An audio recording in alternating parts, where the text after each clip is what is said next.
this is introduction to OOP, which we called object oriented programming. Now, before going to this object oriented programming, let's discuss what we learned so far. So, we basically used C programming so far, and this C programming we call this procedural language. C program, we call this particular C programming language, we call it procedural programming language. Now, what do we mean by this? So in C programming, let's say we have a large problem to solve, then what we generally do, we may write multiple functions. Like we know that every C program has a main function. So let's say this is our main function, and within this main function, we may have different local variables, and different statements based on our task.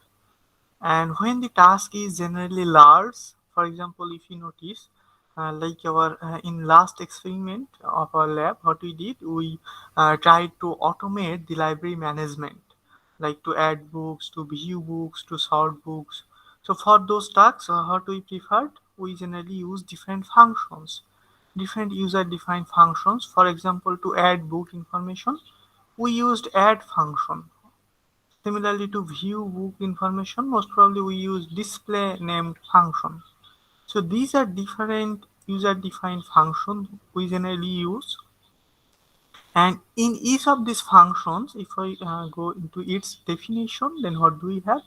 We have different variables here, it could be different local variables to that function, and it can also have some parameters here, and then some statements, depending on the task you need to achieve using that function.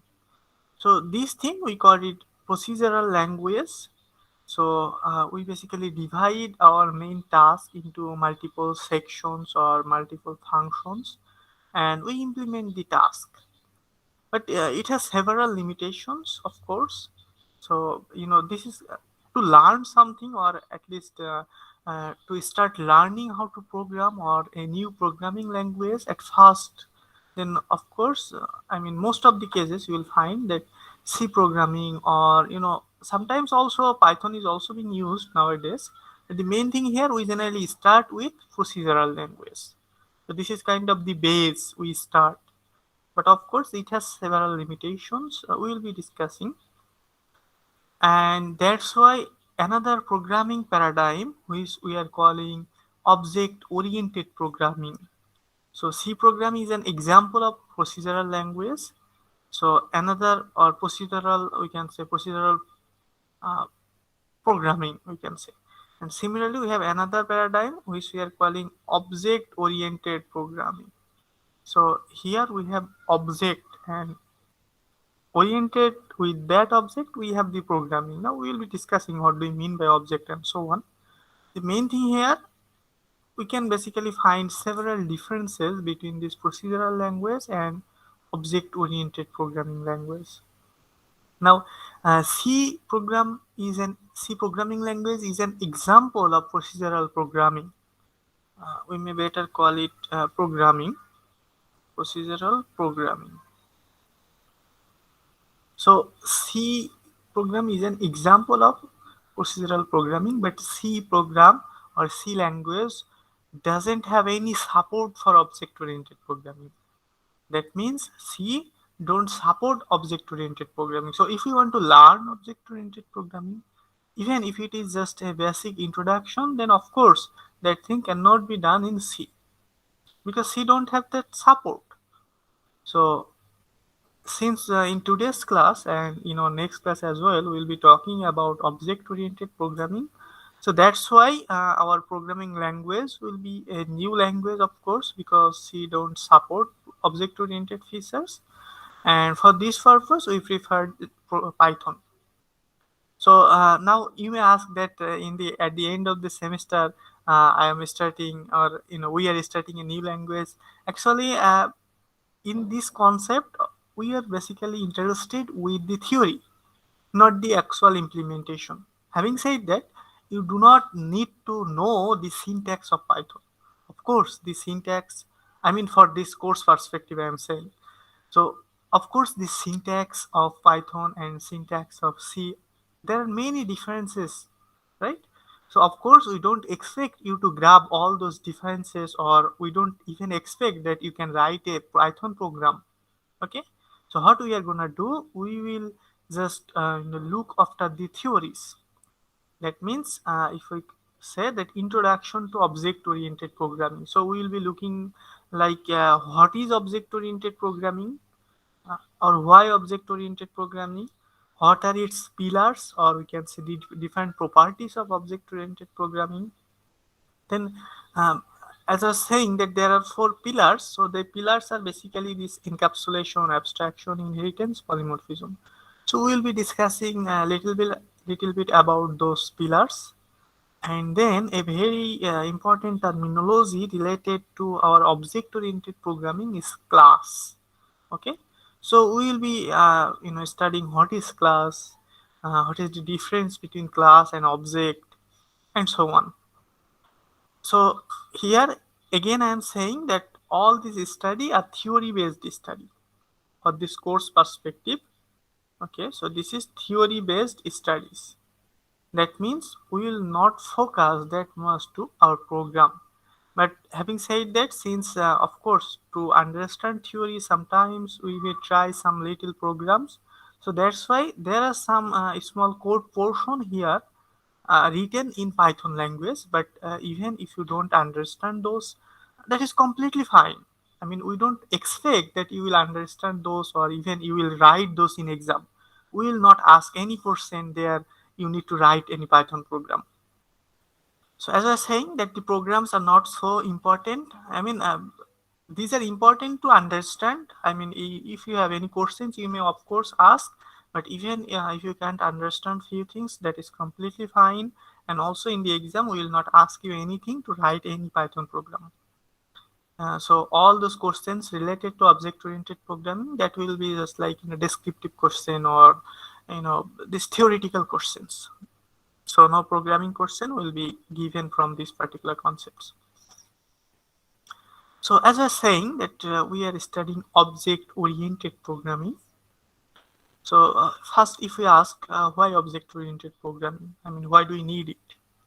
So let's say here an example is given here. Let's say you need to apply discounts on the ticket price of a park.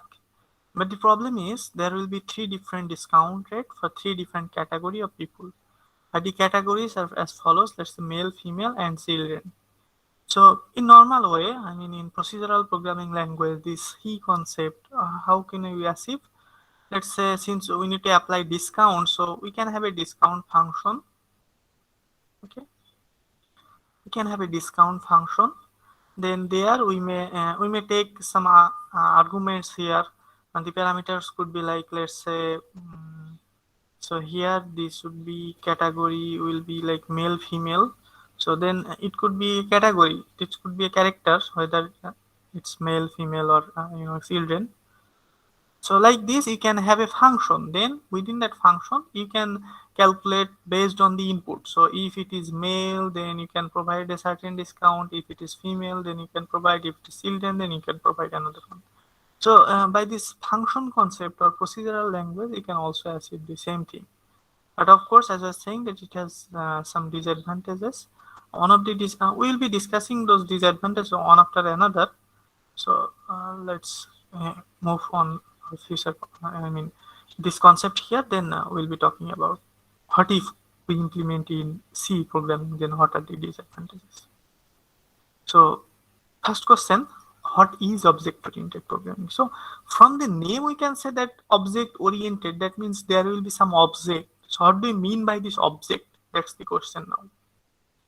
So as I was saying that object-oriented programming is a programming paradigm that provides a means of structuring program so that properties and behaviors are bundled into individual object.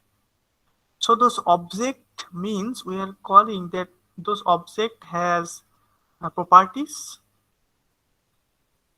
some properties, and they have some behaviors.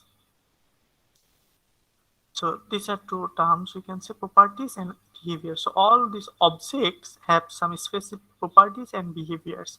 And another important thing is that this object-oriented programming is, you know, very much like very real-world things.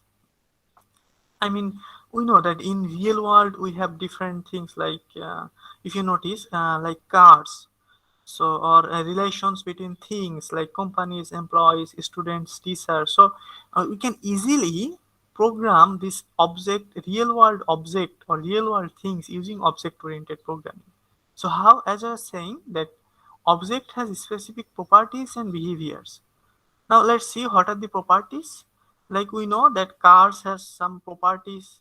Properties means it has some color. So we know that a car can have different colors like black, blue, or white, or so on. Let's say. So color is a property. Then it has another property. Let's say brand, which brand it is. Then it could be how many wheels are there. So number of wheels and so on. So these are different properties. And what are its attributes or behavior? Behavior means the functions of the car. So like of course a car will have a function like to start the car. That means whenever we call this function, then let's say it will start the car. And let's say it has also it should have some stopping feature like stop the car. So these are the behaviors we are talking about. So these object in object-oriented programming means they have some specific properties and specific behaviors. Like if you consider a person, so we know that we as a person we have a name, age, address, behavior. So these are our properties. Or we can also say this as attributes, properties or attributes, synonymous term. Or it has some behaviors like walking, talking, breathing, running. So these are different behaviors of persons. So that's why we can model the real world thing using object oriented programming easily. But in procedural language, we cannot do it easily. We can achieve to at some extent, but of course, there are something like that is being done in object-oriented programming, but not in procedural language. Like for an email, so email could have properties like a recipient list, subject, body. So these are different properties of email. So you may consider these properties as different variables what we declare in our normal C program, let's say. Whereas the functions are just like the behaviors, like to add attachments, to send. We can have different functions like attachment, adding attachment, add attachment. So whatever, okay, it should be attachment. So add attachment, let's say a function. So whatever the file you will provide here, it will be attached with this email like this. So if we summarize, a object has two distinct characteristics, the properties and behavior. So properties can be also called attributes. So whatever you mention, both are fine. So properties and behavior, these are the two characteristics of an object. So when we will define an object, basically we will be having some properties or attributes and we will be having few behaviors. That means few functions. And also another example here, let's say for a parrot. So if we consider a parrot is an object, so it could have properties like name, age, color. So in totals, actually here, these are saying as the behavior, we can also call them as the properties. Just like here, if you notice properties and behaviors. So we can consider as the attributes and behavior and so on. It is completely fine. But the main thing here, name, age, color, these are different attributes or properties. So sometimes we may mention is like, these are different variables. So in normal C programming, we may define different variables like character, name. Let's say the 30 is the highest number of characters. Then we can put a name to this character. And similarly, its age, so age could be integer and so on. So normally, these attributes or these properties are generally the variables what we declared previously in normal C programming. Whereas these behaviors are functions like singing, dancing. So these are some activities. Okay, so this is a very brief introduction to what is object or what do we mean by object in object-oriented programming. So if someone asks you what do we mean object in object-oriented programming, we can say like this. So object is very similar to the real world object, and specifically in our program, a object has two distinct characteristics, like it has some attributes or properties, and it has some behaviors or functions, we may say. And you may put different examples like the person example, parrot example, email example, and so on. So these are different objects. So in our program, we model or we solve the problem in hand using this object concept. So we define different object, and then we define something other to solve the task. And the concept of OOP focusing on creating a reusable codes. That means instead of writing same code again and again, we can reuse some portion of the code. So this is very related to inheritance that we will be discussing later.